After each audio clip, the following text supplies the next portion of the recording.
So hello everyone and welcome to this year's second LA STID and YSI webinar series on science, technology, innovation and development policy experience in Latin America and the Caribbean. This event is a collaboration between us, LA STID, which is the Latin America and the Caribbean STI and Development Discussion Group, which is mentored by Professor Carlota Pérez, and the Young Scholars Initiative from the INET. My name is Arthur Moreira, PhD student at SPRU, University of Sussex, and today we have the pleasure of having the former president of the Brazilian Development Bank, Luciano Coutinho, live from Brazil, to discuss academic theory, policy, and politics, a personal experience. Before I pass the word to Carlota and to Luciano and properly introduce them, here's the agenda for the day and some bits of information. The conversation between them will take around 50 minutes and will be followed by 30 minutes of a question and answer session between the audience and them. A few words about our group. The LAST discussion group started as a face-to-face, but now is an online series of meetings that started in SPRU in 2018. And this is a space where people are invited to give a talk about their concrete experience in the design and implementation of STI and development policy. So by analyzing and contrasting those experiences to see what works, what doesn't, we aim at deriving lessons for future interventions in the region. Our motivation comes from the perception that interactions between policy and academic spheres are still very weak. So more knowledgeable civil servants and policymakers with great skills and competence are necessary for the state to lead the way out of the climate emergence and other societal challenges and towards a better socio-economic outcome. So if you want to stay tuned, make sure you are receiving emails from our group. You can subscribe to it by writing to LASTIP with P. That's our previous name, lastipgroup@gmail.com. You can also join our group on LinkedIn, and you can go to lalix.org and go for our tab there for the previous materials. And as I said, this is a collaboration with the YSI, the Young Scholars Initiative, which is a community that supports activities organized by young scholars in various themes that share in common a challenge of mainstream economics. There are different working groups which focus on various themes, and if you check them, you see that it's not made only for economists. So everybody is welcome, and if you join, you can even suggest your ideas for organizing events, perhaps close to you in your region. Our working group is called Economics of Innovation, and you can go to YSI if you haven't yet and subscribe and join that specific group to receive more news about these events and other ones.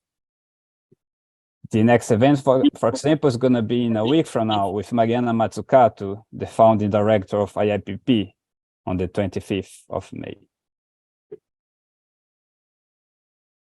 Some suggestions. I'll be keeping a list of the order of people who want to ask questions.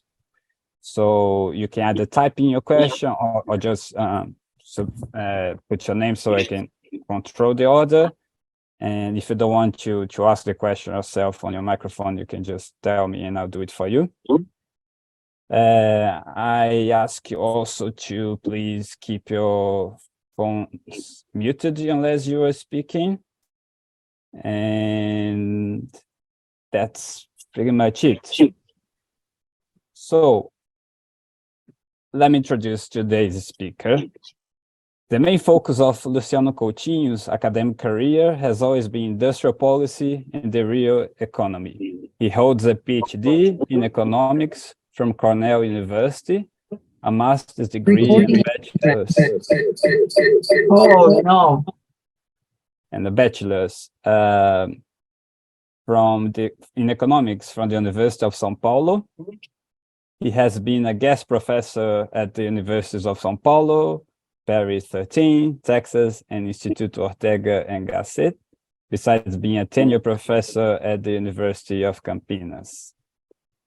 An expert in industrial and international economics, he wrote and organized several books, besides an extensive list of articles published in Brazil and abroad. In 1994, he coordinated the study on the competitiveness of Brazilian industry, a work involving almost 100 specialists who mapped out the Brazilian industrial sector with unprecedented thoroughness. I think your mic is reverberating, Luciano. I'm not sure. Between 85 and 88, he was executive secretary for the Ministry of Science and Technology and took part in the structuring of the ministry. While there, Coutinho was also involved in conceiving policies addressing high complex areas such as biotech, IT, fine chemistry, precision mechanics, and new materials. He was a partner at RCA Consultores, acting as a consulting specialist in competition defense and foreign trade before taking office as the president of BNDES in 2007. Coutinho has worked on implementing the Production Development Policy, PDP, with the objective of carrying out the expansion of the Brazilian industrial sector, the advancement of innovation and competitiveness, as well as the implementation of infrastructure works with the federal government's Growth Acceleration Plan, the PAC. So thank you for being with us, Luciano. If you're still there, actually, I don't know if you seem to have disappeared, but we'll fix that. And discussing with Coutinho is Professor Carlota Pérez, honorary professor at IIPP UCL and Spruce, Sussex, and adjunct professor at the Ragnar Nurse School at Tautech, Estonia. She's the author of the book Technological Revolutions and Financial Capital, one of the 3 books for the century in economics according to the Foreign Affairs. She has been sharing these meetings since the beginning 5 years ago. So thanks a lot for that, Carlota. It takes a lot of time from her and from us. So the floor is yours, and I'll mute myself.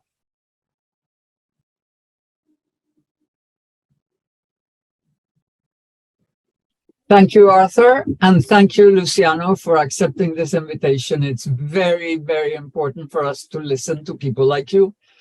Arthur said, this group has been meeting for 5 years now, almost every month, with some breaks in between due to COVID or whatever. And what we're trying to do is to make a strong connection between current students of innovation policy or masters in public administration, as in IIPP, or in other areas that are very important for development. So we were thinking originally of Latin American students, but gradually we have been incorporating people from Africa, from Asia, developing people interested in development, but basically interested in the link between policy and university. I think we need, even if people stay in their academic space, many of them forced to write in English because otherwise they don't go up in the scale. We need the contact. We need to know what it's like to be in the policy world itself, in politics or policy. And these people that we have the privilege to listen to interview, have that experience, and they can tell us both what it's like and perhaps allow us to have a link in the future. So when people graduate, they don't disappear into an academic niche, but they actually maintain the contact. So again, thank you very much, Luciano, for accepting our invitation. And I'd like to begin with your beginnings. I mean, I know you were quite young when you were given the top role in the ministry. I mean, a top role. Like, I understand being very, very young, you were like almost the equivalent of a deputy minister, or that's what it was. in that Ministry of Science and Technology, which was brand new. My question is, what's the trajectory that got you there? How did you get to that post? What happened before? Well, first, let me thank you, Carlota, for the invitation. It is a great pleasure to have this kind of interchange with young scholars and exchange the experience of have been in government or executive positions and how the two things communicate. I was quite young when I finished my PhD and I got back to Brazil. And by coincidence, I got involved with the Brazilian democratic movement, which was the main front of parties in the opposition to the military dictatorship. And this big movement needed some political and some not just the political cause, but also an economic program, social and economic program. And that's how I got involved in contributing as a young professor at Unicamp to the preparation of such studies and such programs. And because of that, when the new democratic government took office in early 1985, I was invited to participate. And they gave me some options, and one of the options was to help to organize and create a new ministry for science and technology. That's how I got involved. And I was a young, I think I was 35 or 36 years old. And I was a direct aide to the president of the democratic movement, an old politician, Ulisses Guimarães. That's how I got involved, and that's how I had this challenging task to organize and create a new ministry, and then to become the executive secretary of the meeting, which was number 2 in the ministry hierarchy. And I had this very exciting role to not just to organize the whole structure and institutional arrangements for the ministry, but just also to discuss the strategy for the future. And in discussing this strategy, I had earlier an opportunity to interact with Celso Furtado in a commission that prepared studies. And I was in charge of writing the science and technology chapter, and Furtado had reviewed the chapter, and we had very close interaction, not just for that study, but also for industrial policy, etc. That's how I got involved. And I should say that that was a very rewarding experience for me as a young scholar, a young professor, to go into a executive position in the government. Well, thanks. That is amazing. And in fact, I know from my own experience, because I was a policymaker trying to do policy in Venezuela, that you were very successful in that post. So much so that all the technology policy people in Latin America looked up to Brazil, actually looked up to you.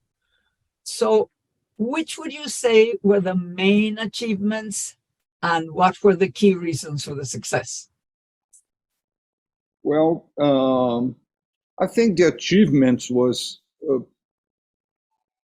first of all, was putting the science and technology policy in the center of a government strategy, and also try to integrate the science and technology policy with the other ministries, but particularly the Ministry of Industry. But not just that. No, I had to interact with the Ministry of Health, with the Ministry of Defense, that at that time was separated in three different ministries, but all of them had technological programs. So it was a challenging institutional creation. And I think we succeeded in having the policy. I shall point out that we had also a very tough part in that job, which was the informatics policy at that time. Brazil had a market reserve for nationally owned firms. There was a lot of opposition to that policy. Brazil had at that time a emerging industry in software and hardware. Brazil was very good in banking automation because of very high inflation. Banks needed to be very advanced in electronic transfer of funds, etc., and they did develop. In fact, Brazilian banks at that time, mid-80s, were more advanced if we compare with other banking systems because of the informatics companies, and the largest informatics companies belonged to the big banks. So we had, but however, that was a very controversial policy, and I had to be directly involved in that too. So it was was a very interesting, and was, I remember that when you were in public office, problems come every day. Mm-hmm. And the urgency of those problems are so overwhelming that you got to be prepared. So you have no time to relax and read and think about. You got to decide, and you got to take the initiative. To be in power requires you to take initiative all the time. And that is what I started to learn, and that is part of the experience to be in the top.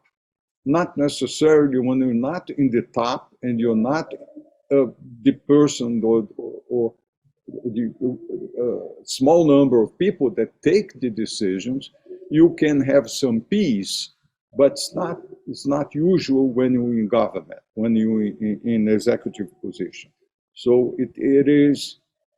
Now, the important point is that if you have a good background, theoretical, if you have a good intellectual background, it is very important, because you can always rely on your own understanding about this strategy and about the public interest to guide your decisions. So I think that's the importance of the academic background and the combination of how the academic background is so important for you to have the clarity of vision for decision making. I think this is the critical point. And I remember, because I went to give talks a couple of times during your tenure, that you had employed people from SPRU and from the innovation technology community, the technological innovation community, and that possibly made a difference, I suppose. I remember it was everybody was super active. There were fantastic people supporting you. So would you say that that was important, that you employed, because you surrounded yourself with lots of people who also... Yes, that is obviously important. And for me, in the case of the Ministry of Science and Technology, that was, essential to have people from academia to support the policies, because the policies were organized towards developing strategic technological projects that require scientific support. So you got to have the people from academia very close. And that's why we enlisted a number of people to have in the ministry that kind of support. So we had a very highly qualified team, not just for the scientific area, but also for the policy making, the policy planning and execution. So we had the same in the much later when I took the presidency of BNDES, the Brazilian Development Bank. The same. I was very conscious of the importance of having people from the academia. I had João Carlos Ferraz to be the planning director for the bank, but also we tried to attract other people from the academic circle, and they were extremely important to the bank because they could enrich the vision. The bureaucracy of BNDES is a particularly highly qualified bureaucracy, and is a kind of a bureaucracy that puts value on the academic life. And what we did was to promote this interaction, was to, in a very conscious way, to have either through consulting contracts or through the direct participation of the leaderships from the academic area, and also for the promotion within the bank of academic and intellectual activity. So there was a whole interest in stimulating the staff of the bank to publish. We had publications. We again started to study and produce technical papers with an academic background for the Brazilian economy, not just for sectors, but also for particular policy issues. And I think that interaction is key in the case in certain areas of government, but particularly for Development Bank and for some ministries. I would say today, almost all ministries, all government need to have the support of ideas, support of strategies that were based on solid academic knowledge. Otherwise, it just is condemned just to repeat the same without any creation, without any novelty and any vision for the future. I think that's the big contribution of academic activity for government. But there are a few years between your original experience in the Ministry of Science and Technology and then your presidency of the BNDES. Why did you leave the government in 89? And what did you do in between?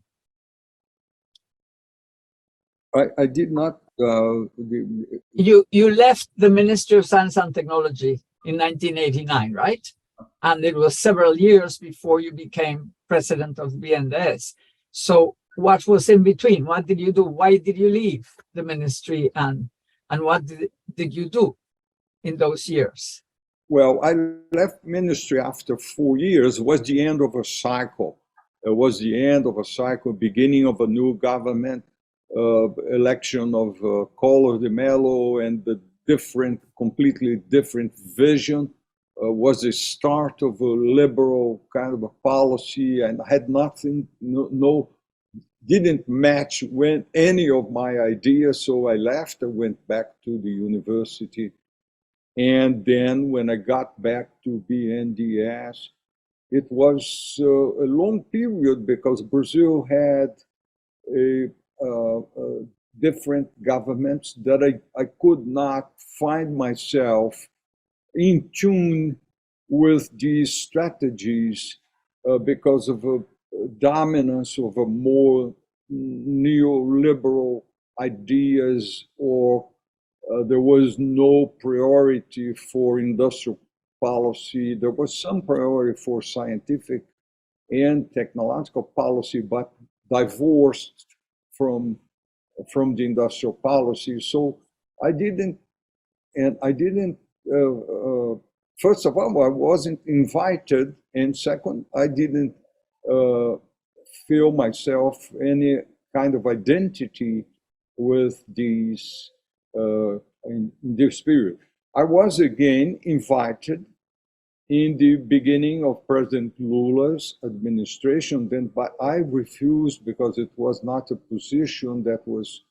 And then in the second term of President Lula, when he invited me to be the president of BNDES, I did accept, and I think was a right decision.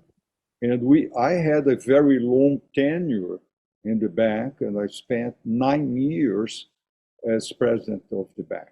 I was, I think, the longest serving president at the bank. But you didn't tell us what you did in between, which I think is quite important as far as I know, because you actually set up a consultancy company and you learned a lot about Brazil, no? Which probably was very useful for your. Well, in that period, I did many things. Well, I think one important thing was a very important study that we did together, Unicamp and UFRJ, which in this case was with myself and João Ferraz, the study of the competitiveness of the Brazilian industry. That was in 1990 to 1992, was a landmark study that went through sectors and horizontal policy issues. It has generated a lot of publication, had an impact in the academic world, but not an impact to government. I went to the president and gave him the publications, but it had no president at that time that was mentioned was Fernando Henrique, but he didn't, in fact, gave attention to these.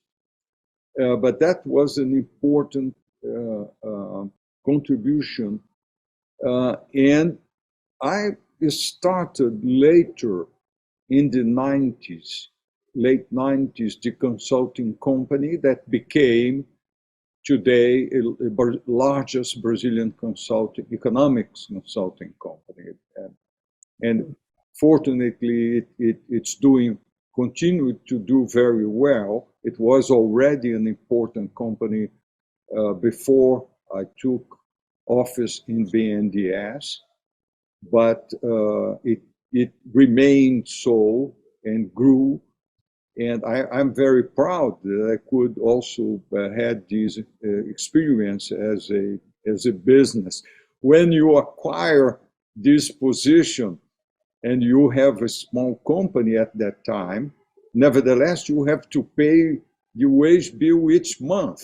So you got to have revenues and you got to have a commercial policy. It's not just producing organized knowledge, practical knowledge. I think the consulting company has this advantage that it forces you to dive into the real business situations and produce practical policy support for business. And so that is also a important background that you need, that helps also pretty much to have the academic background. So you cannot never abandon the academic life. While I was at the Ministry of Science and Technology, and then I went back to the university, of course, but when I went to also dedicated a part of my time to the consulting, you got to, and then after in BNDES, that consumed me 10, 12 hours a day, but nevertheless, during the weekends, we got to maintain a minimum academic and intellectual life to refresh your knowledge and to keep up with the main trends. You cannot forget that to feed your own academic thinking and reflection in order to be capable to renew yourself from this point of view. I think this is the key thing that make an academic, gives to the academic a particular advantage, which is this kind of training to read, to get informed, and not just that, to think about. And on the other hand, have this practical mind and a policy mind, and mix things, enrich your way of viewing and looking to the future. So I think this is the key point. Yes, I guess you had sort of a triple background. You had your government experience, you had your academic theoretical thinking experience and all that, and you also made this enormous study of Brazilian industry, which made you know exactly who you were going to help when you got to BNDES. So you were really super privileged in terms of what you had behind your yes. strengths. So what do you think sorry? No, that study required us to meet almost everyone in the Brazilian and visit companies. So it gave me a real knowledge, not just a theoretical, not just abstract knowledge, but a real knowledge of the problems of business in all the industrial areas. It was very rich and very important. Yes, there is something that worries me about some of the research being done now, which is actually in the air, just reading or numbers, data, etc. Very little actual interviews, which used to be a very strong tradition in SPRU and various, to really talk to business people and find out what's going on, and to the engineers in plants, and the whole, that connection, I think, is a very important one that academia needs. So I don't know if you agree with that, that it is important. But I wanted to also ask you what you consider your main achievements in the bank. What would you say? Well, I think the main achievements in the bank, first was to prepare and to start move the bank towards a long-term strategy. I think was one of the main tasks in the beginning was to recover the capabilities of the bank to not just formulate, but to start to execute long-term policies for infrastructure, for industrial development, and also to face new challenges. One more important new challenge was the science and technology and the direct contribution of the bank to supporting science and technology. The bank, at that time, invested a very slim proportion of its disbursements to science and technology and to R&D. So one important thing was to drive the bank, and not just drive the bank, but to show to the staff how important that drive was at that time. A second was to introduce the environmental sustainability and energy sustainability, so support for renewable energies, the Amazon challenge, etc. Those were not policies that were within the mainstream of the bank, and took us a lot of persuasion and discussion to put these in the main strategy of the bank. So those were achievements that we did develop along the years, but the start of this was critical from the beginning. In practical terms, just 1.5 years after I took the presidency, there came the great financial crisis of 1980, failure of Lehman Brothers in October 15th of 1985. Excuse me, 2008. 2008. And then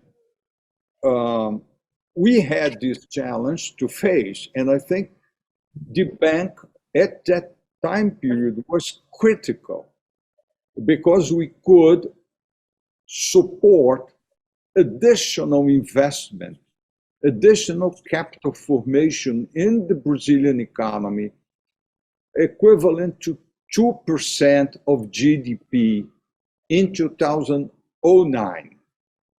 So we were the key force behind the anti-cyclical effort made by the Brazilian government. It was not a direct fiscal support, but a financial long-term finance support to capital formation through long-term projects, particularly infrastructure, oil and gas, and industrial development related to it. So that was an achievement because it was a very successful anti-cyclical policy. Of course, the global crisis didn't vanish. The global crisis developed into the European crisis, the crisis of the euro, in the crisis of the perspective of a default of Greece in 2011. So we had the great 2009, 2010, we then got back to face other challenges of the crisis. But it kept increasingly difficult to face this kind of crisis because it's a long-term, it's a structural crisis, global crisis. But I think the important lesson was how a development bank could be a very powerful and very useful tool for a government to support the macroeconomic policy. In short, BNDES had macroeconomic relevance because of its size. So, of course, the bank shrunk today to 1/3 or less, but at that time we were capable. Of course, we had the very critical and very relevant support by the president himself, was President Lula at the time, that could allow us to enlarge our support for capital formation. But that was I think that was a great achievement, besides the other achievements that I have already mentioned. So definitely, that's a major transformation. I was just wondering, because I know that you had to deal with the people who were already in the bank, who were very knowledgeable and experienced, but that's one type of experience in the bank itself. And then you brought in some academics. So I was wondering how you managed those, because I'm sure there were conflicts between what the original ones, the ones that were in the bank before, thought were viable, even your ideas about, funding R&D or funding small companies or funding. I understand you also funded the poor areas in Brazil, which probably the people in the bank, I don't know, but I suspect that they thought that the poor areas were not their space. So you had this whole change. You had some academics and you had the original. How did you handle that? Was it difficult? What were your principles to do it properly? You were successful, so you must have done it right. Well, I think for one thing, the staff of the bank is highly qualified and we had at that time a group of older people that were very experienced and had a tradition more, but they had, let's say, they didn't yet had the understanding of the importance of technical change, the importance of environmental sustainability. They didn't have that so clear. And that's why the planning, mobilization for planning, and the exercises, and a very intense dialogue, not just with the top of the staff directors and managing directors that we had to interact almost daily, but also to create a mobilization process to discuss with lower ranks of the bank, the departments, the sectors. So we had to organize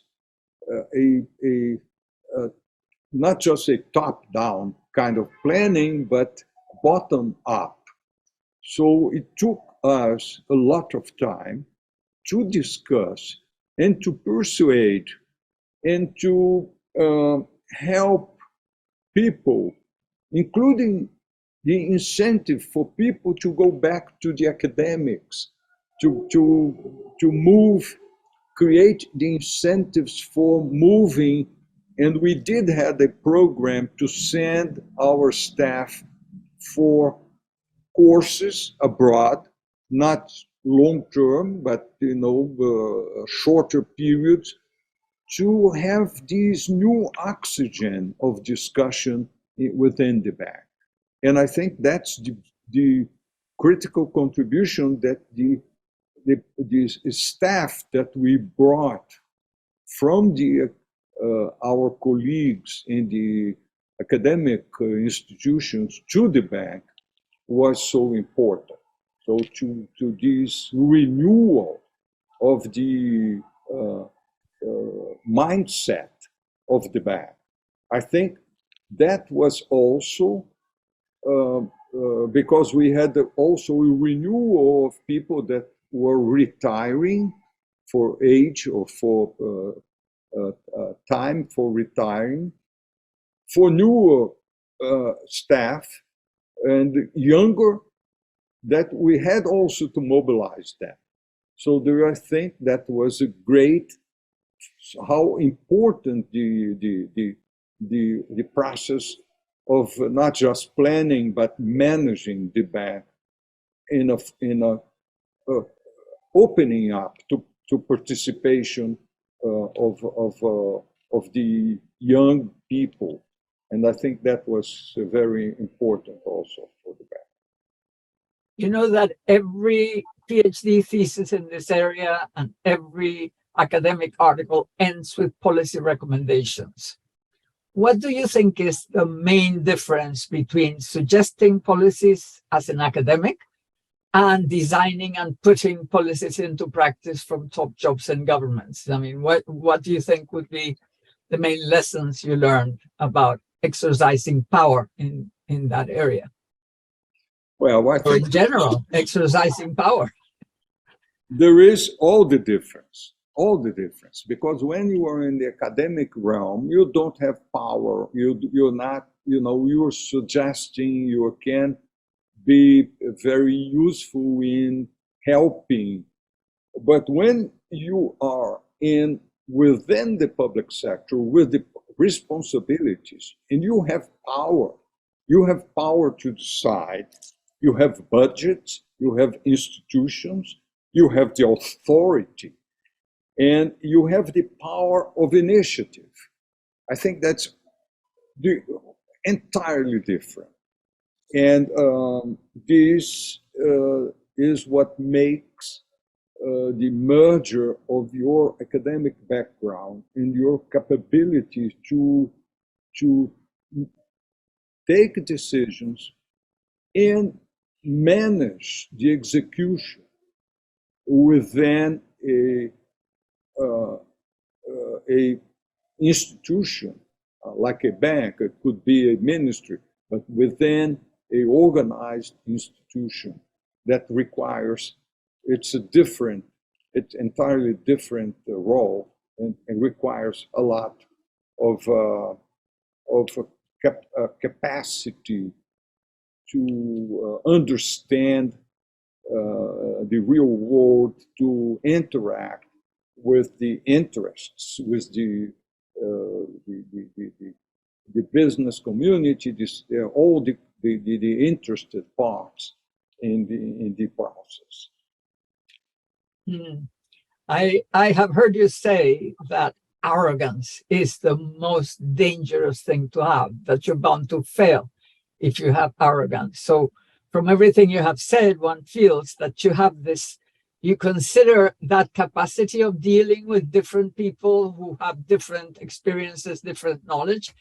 That seems to be quite a complex role to play when you have a top job like yours, no? Yes, it is very complex, and the only way to deal with this is to open up your mind for dialogue. You need to listen to all the interests. You need to business, political leaders, and society, organized society, labor. You got to listen to all the constituencies. You got to have also, not just to listen, but you must have a clear vision of your strategic goals. You need to see what I want, what the government or what this institution should look to and aim at. So we got to have clear objectives, and we have always keep in mind the public interest, the public value of the decisions. In the case of a bank, you should also take into account the bankability of the project. So project should be sustainable. The bank should not lose money, so we should observe all the banking practices. So that's not need to say.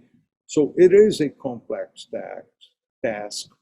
And if you don't understand the whole network of pressures, of demands, of contradictions, if you don't understand, you're bound to face resistance or to fail.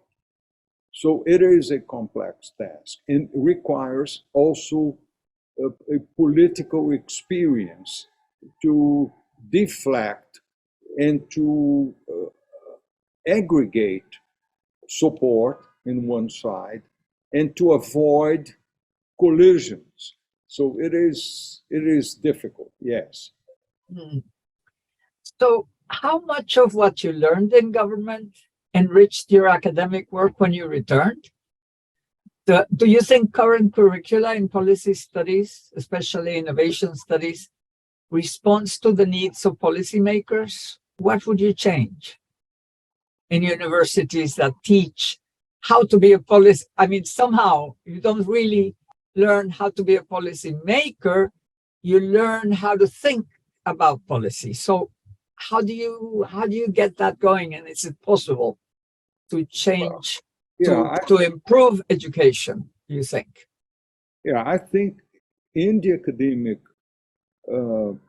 sphere, I think should be more practical, more pragmatic, more policy oriented, and more aware of societal needs, of social problems,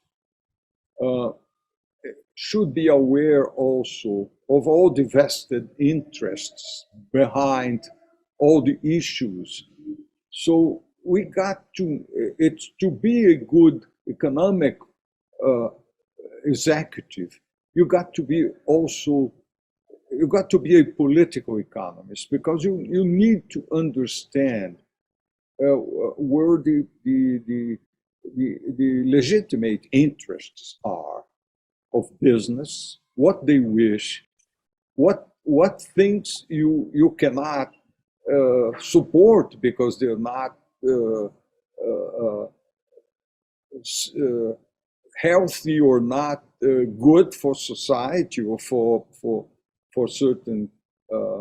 So what concessions you should not make, but what other legitimate ambitions that you may support, you got to understand this, but you got to understand also the social organized society and the impact of decisions in not just in the social, which is critical, but also in the environmental area, environmental sphere.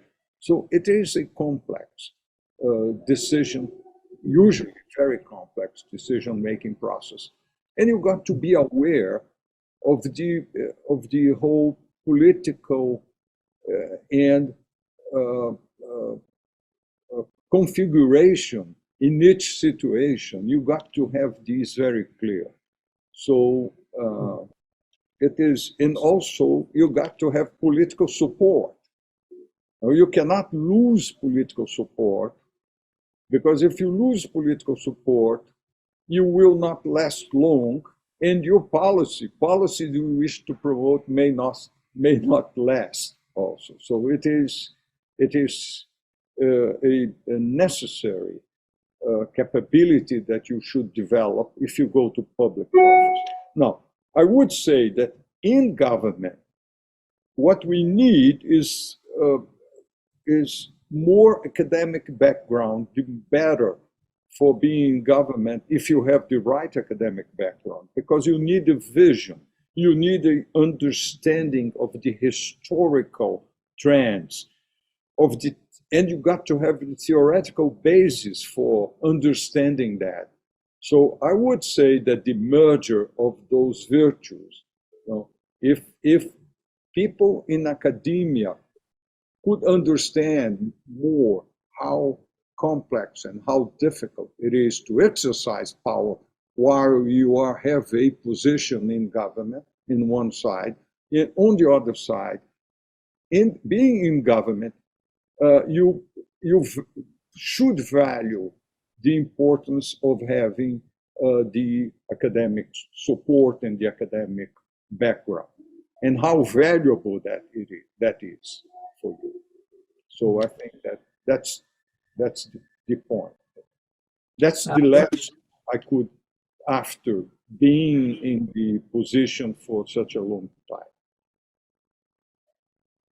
We're coming to the end of our conversation. We will have questions from the audience afterwards, but I have two more questions that I want to give you. One is, you have played many different roles throughout your life as academic professor, author of several books, top minister official, private consultancy, entrepreneur, and president of a development bank. Could you tell us which ones have given you more satisfaction and why? Well, I think my position at the bank was maybe the more creative and had a larger impact. Even more than inventing the whole science and technology policy for Brazil. No, I think the science and technology policy was also a great achievement because the ministry exists until today. It went through ups and downs, but it is an existing institution. And I feel very proud that it is an institution that I created, I conceived from the beginning. And then that is an achievement and gives me. But I think my stay in the bank was very important. But I could say also, if I were not a professor, I think now I'm back to Unicamp. I'm back to have giving some classes, having some research.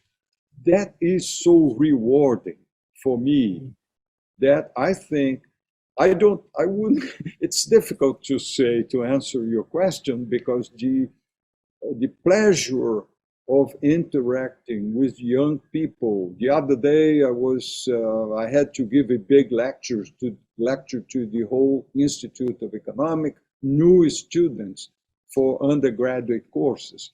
And it is a rewarding, a very interesting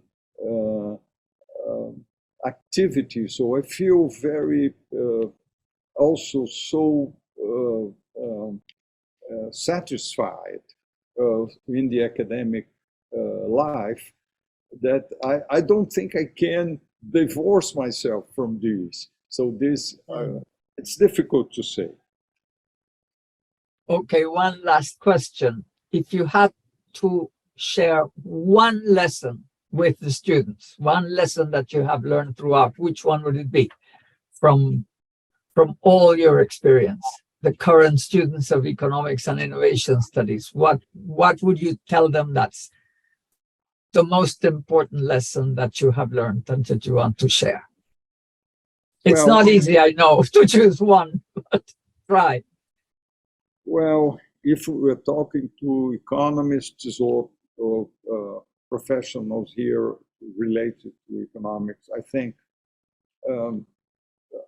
for me, at least, for being an economist and not contributing to the development of the country, not thinking in policy, in engaging into politics and policy, development policy, it's kind of a meaningless. I think, of course, there is a large field for being an economist in the private sector, working in markets, working in the financial markets, working through industrial and commercial, etc., in business. And that makes sense. But if you wish to have a public career, you got to place a very important value in your own intellectual background. You got to equip yourself with knowledge of from the classical great political economists and historians that thought the development of capitalism, development of societies. And that's never you should abandon these dream. I think you should dream of contributing to society, contributing to your country, contributing to development. I think that's what I can tell. If you have this ambition, it's not for everyone, but if you have so, you got to place a lot of value in having this background. background in political economy, in sociology, in history, and understanding, not just understanding innovation, industry, but also understanding the society we live in. Thank you, Luciano. Wonderful. It's been really interesting. Let's pass the floor to Arthur, who's you're mute. Yes. To bring in the participants. Exactly. We have a question in the chat from Rajesh. I don't know if you want to unmute yourself and ask yourself, Rajesh. Thank you, Arthur. Carlota has already asked that question. I got the answer. Oh, yeah. Thank you so much. And congratulations. The conversation was very, very interesting and useful. Thank you, Carlota and Luciano.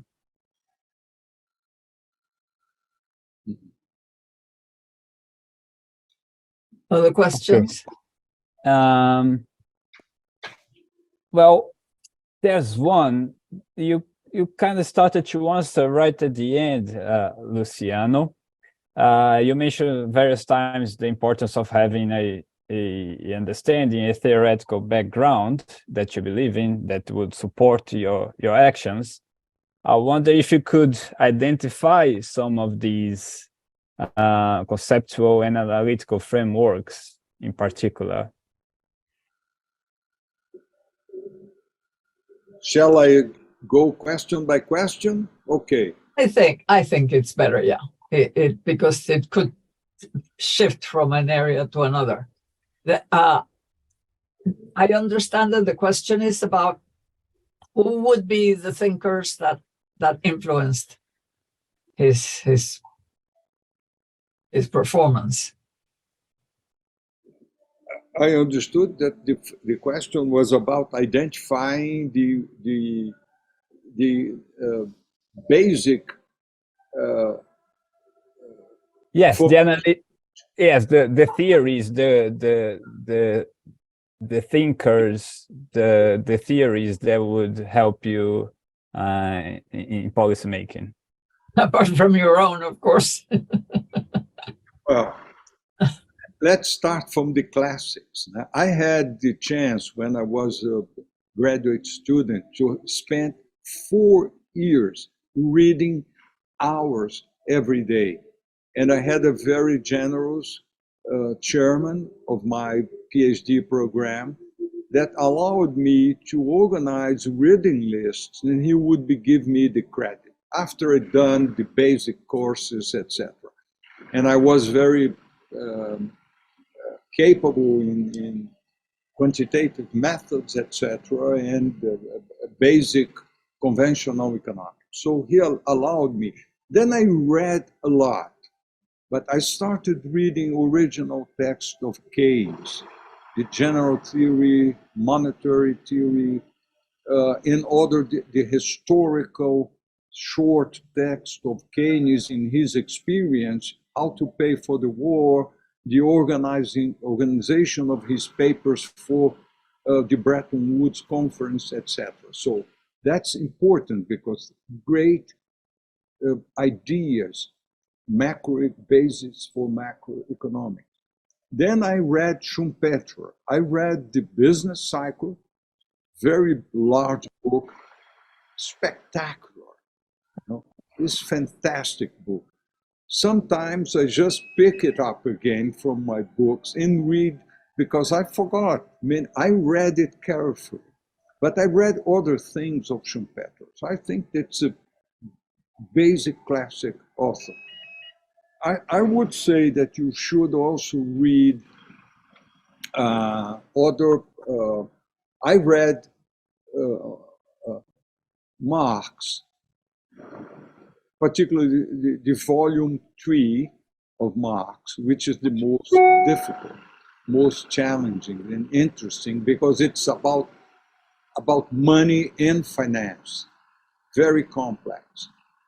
And after that, I think there is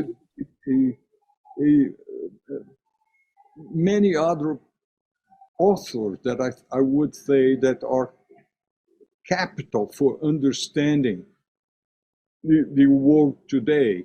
And I would put Minsky as a post-Keynesian. I have all other Keynesians, but I would think Minsky is the most illuminating in these.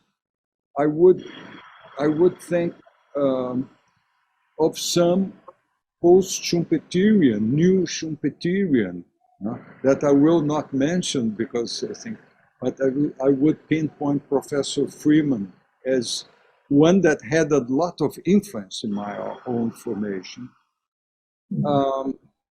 And Brazilian thinkers?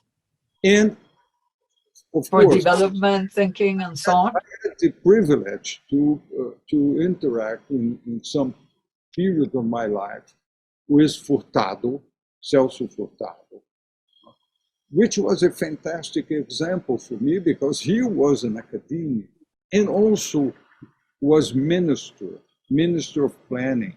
He was the creator of the Brazilian regional development policy in Sudene. So he was capable of combining a great academic formation with a public role in public life. I think also the tradition in Latin America of CEPAL was extremely important for my own formation, and particularly with Furtado.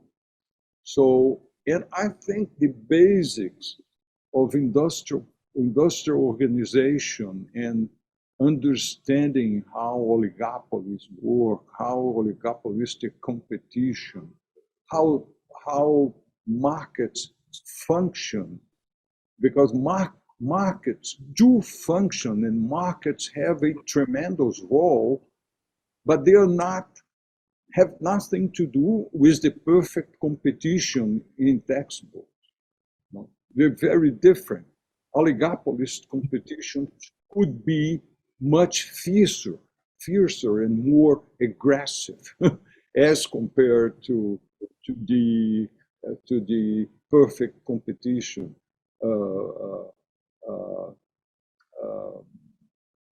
myth that has been created. So I think that the basics, but on the other hand, you should understand political economy. You should have some understanding of politics. You got to have basic readings in political science, in sociology. And I think these broader formation in social sciences are very important. A good economist, policy-minded, should never forget history, economic history. It's fundamental to have a historical perspective, to know where you are, where your society is, where your country is. So I think this is the kind of formation that I think is fundamental to be in public office for an economist, besides the more technical formation.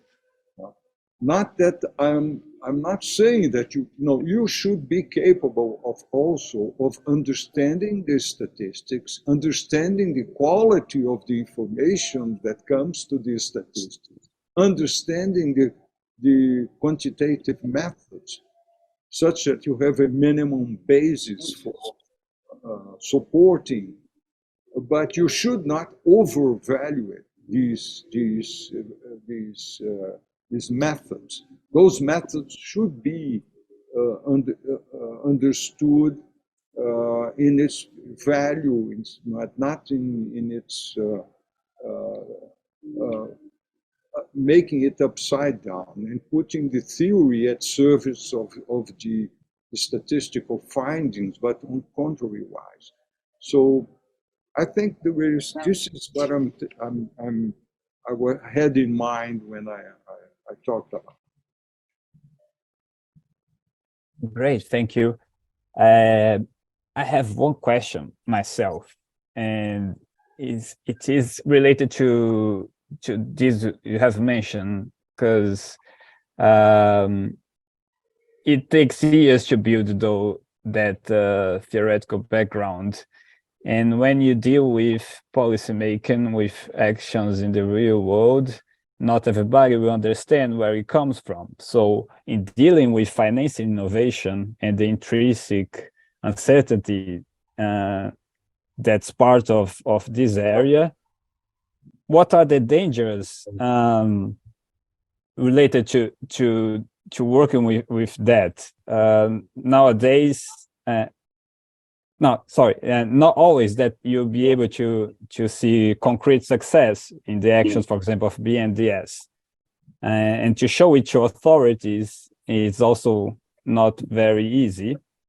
So how to deal with that? How legislation, for example, can be modified not to criminalize working with uncertainty? Well, this is an important issue because we should, and I forgot to say that when you are in political public office, you always face resistance from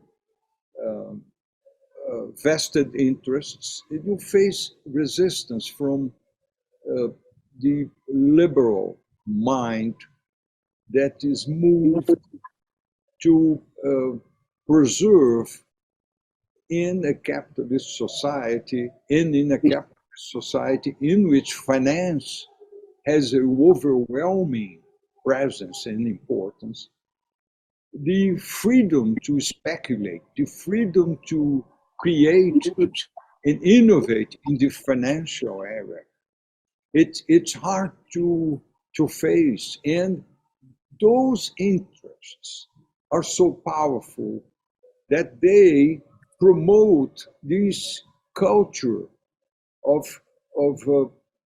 liberalization of everything, of containing the regulation by the state. And that's why capitalism today is so vulnerable to big financial crises or to big over leveraging of positions in the financial area, either over that indebtedness or over leveraging in the financial activities.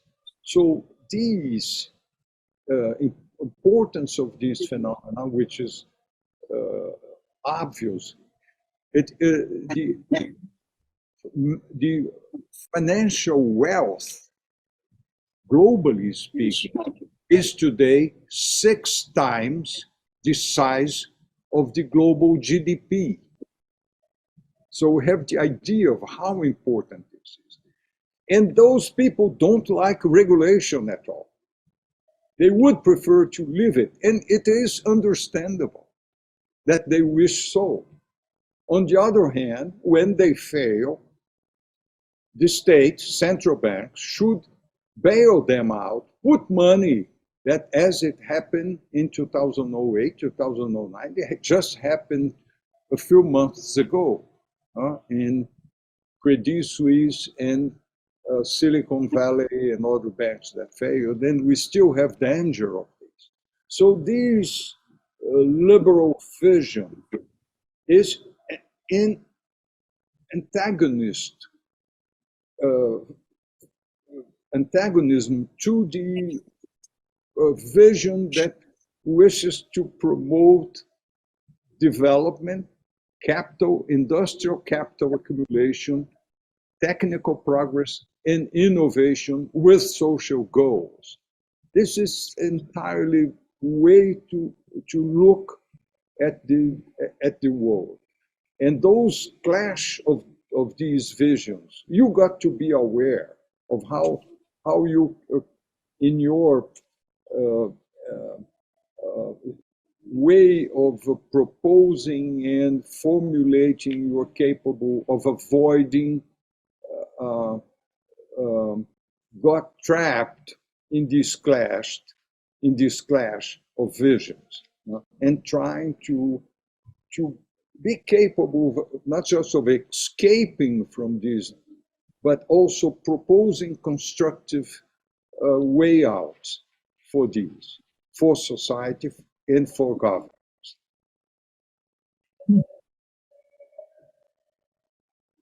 Okay, we have a question from Pablo. Do you want to unmute, Pablo? And ask yourself. Oh, yeah. Sorry, I have a bit of a discrepancy here. Hi, everyone. Thank you, Luciano, Carlota, Arthur. So I was wondering, Luciano, if you, so I was thinking more about the future and like your sort of current perspectives on, so we were talking about the theory and a little bit of, well, much of your sort of experience-based, which is very interesting to hear. I was wondering about like these new perspectives, perhaps, that you see that that you think that are useful to use this current and future sort of poverty. I think mostly poverty issues for the future in Latin America. What are your thoughts on this? What do you think are key sort of ideas for addressing these future problems? I mean, I added also environmental, but I think it would be too distracting if we add that. But I think poverty would be great if you have any thoughts on that.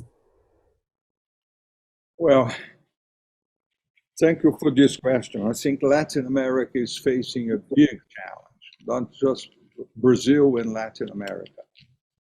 First, because the last 9 years, we are be completing 10 years from 2014 to today.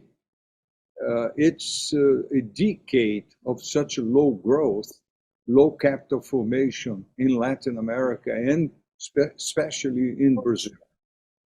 This last decade is much worse than the lost decade of the debt crisis from 1980 to 1990.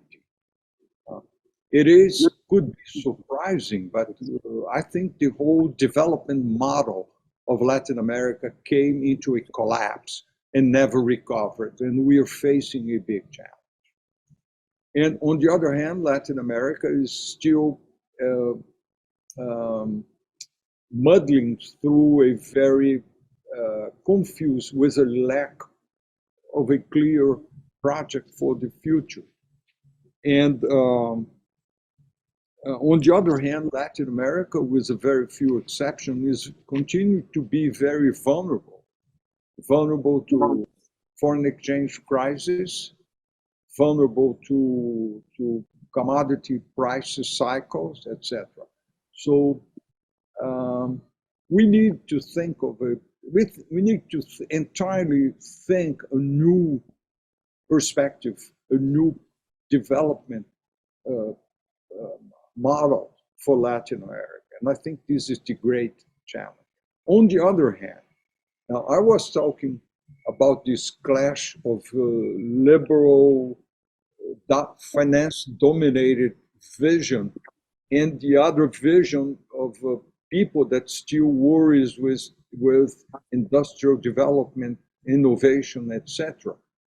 And we have a big challenge. That's the climate change threat for the global, for the entire Earth. Now, how can Latin America think of a new development in which the climate change and the sustainability has a key role for the future?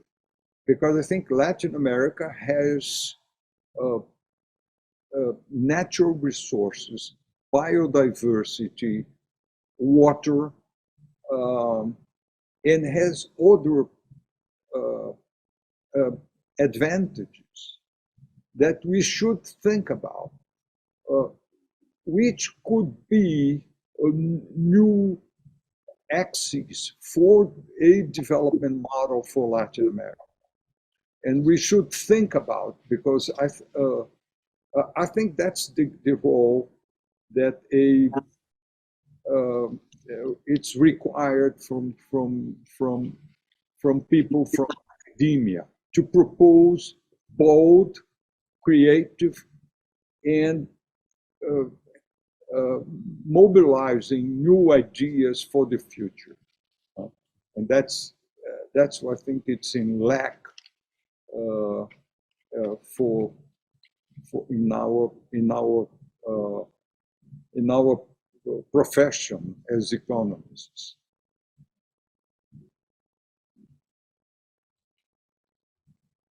Hey, so we are reaching out to our final moments. I see a raised hand from Catalina Soto. I think you have the privilege to ask the final question, Catalina. Oh, hi, hello. Sorry. Well, if I can, if not, I can Of course you can. send an email later. Well, first of all, thank you very much for your presentation, Luciano. This was very inspiring. Your last speech, the last part of the speech, when you were inviting us to act and to follow our ambitions. So my question was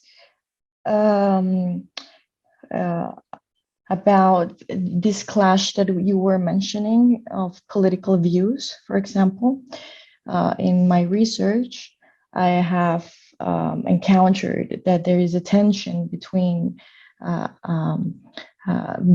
clash of political views versus, for example, technical decisions in an entrepreneurial ecosystem of a city in Colombia. And this tension mediates and affects and makes the whole collective agency of the actors, makes it so fragile that is almost always breaking up due to this political tension or this political way of taking the decisions. So I was wondering now, as maybe citizen, not as a researcher, like from your experience, you were talking about, for example, arrogance, or you were talking about egos breaking the relationships. What would you, how, or what capacities or capabilities you detected in your work, in your experience, that were able to mediate this clash that of political tensions that in the case of this city is always breaking up things, like maybe you have some insights on it. Yes, I think I was giving a very broad perspective, and I think we should go into because the way you understand the threat of climate change is so dramatic that if even the big financial interests and starts to understand that this is an area in which regulations, state policies, in which markets are not capable of dealing. No, it is not just a lack of market forces and failure of markets, because in these, it's such a tremendous challenge to face that it does require systemic, but those systemic policies must be concrete and should embrace all the activities from the agriculture, mining, industry. Everyone must decarbonize. So there is a big challenge to decarbonization. But this is not just a simple mantra. It is mean technologies should be developed. New forms of energy, new bioprocesses, new forms of capturing carbon or methane, etc. All those requires policies, requires technical and scientific development that must be accelerated to face the challenges. So either we're capable of proposing solutions for these, and that would require us to, let's say, be able to specify programs, either mission-oriented programs, and you will have Mariana coming next to discuss these, or specific strategic technologies that must be developed. I think also the pandemic left us interesting lessons. Now, the pandemic made such an impact, overwhelming impact in society that it was inconceivable before. So we should think about how public health should be cared for, and what are the minimum requisites, minimum requirements for sanitary security for societies. So, and what are the implications of these regarding policies? So I think we should renew our, we need to renew our way of thinking in proposing policies, in proposing industrial and technology policies for the future. But we must prove in a very clear way that they are essential to the future of societies, to the well-being of societies. That's the only way to overcome the clash of visions, because this clash of visions paralyze us. And we cannot let us be paralyzed in our way of capability to formulate alternatives. That's what I was trying to say. Thank you, Luciano, for a very interesting session about your experience and for closing it with the two huge challenges that we have, because development is now about sustainability, both socially and environmentally. So it's a double challenge that's enormous. And all these young people and all the ones that will watch this session afterwards when we have it recorded in the YSI page and then the LALIX page, Globelix LALIX, will benefit enormously from your experience that you've shared with us. So thank you very much. Arthur, you can close now, please. Yes, thank you very much, Luciano, Carlota, and all the participants. And stay tuned, register, so you get to be part of our next events as well.